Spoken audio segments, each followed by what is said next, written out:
रंबन की अंधेरी रात और एक सफेद बस पहाड़ी मोड़ पर उछलती हुई। फिर एक जोरदार टक्कर, शीशे टूटने की आवाज और पिछली सीट पर बैठा एक आदमी जिसका सिर लोहे की सीट से टकराकर फट गया। उसकी आखिरी सांसें आज भी इस बस के अंदर घूम रही हैं।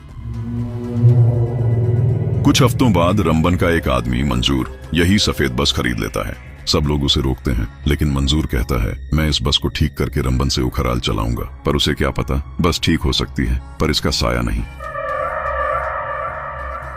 सुबह जब रंबन बस स्टैंड पर बस खड़ी होती है, यात्री एक एक करके चढ़ते जाते हैं। पिछली सीट जहां पहले आदमी की मौत हुई थी, वहां एक अकेला इंसान आकर चुपचाप बैठ जाता है। उसकी आवाज कांप रही थी, मुझे आखिरी स्टॉप उखराल उतरना है। शाम का अंधेरा बढ़ रहा था और बस के अंदर की ट्यूबलाइट लगातार झिलमिला रही थी। अब बस में सिर्फ मंजूर और पिछली सीट पर बैठा वही आदमी बचा था। उसका सिर नीचे झुका हुआ, जैसे कोई गहरा जख्म छिपा रहा हो। मगर कोर्ट से आगे रास्ता बिल्कुल सुनसान हो जाता है। देवदार के पेड़, ठंडी हवा और बस की हेडलाइट धुंध को चीरती हुई।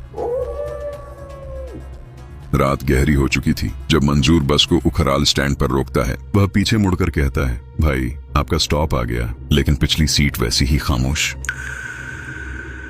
आदमी धीरे धीरे सिर उठाता है और मंजूर का खून जम जाता है।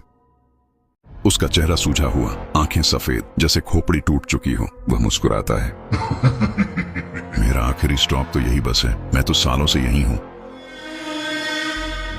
मंजूर चीखते हुए बस से भाग पड़ता है। उसकी सांसें तेज, आंखें डर से फटी हुई। धुंध के अंदर से बस की हल्की सी हंसी गूंजती रहती है।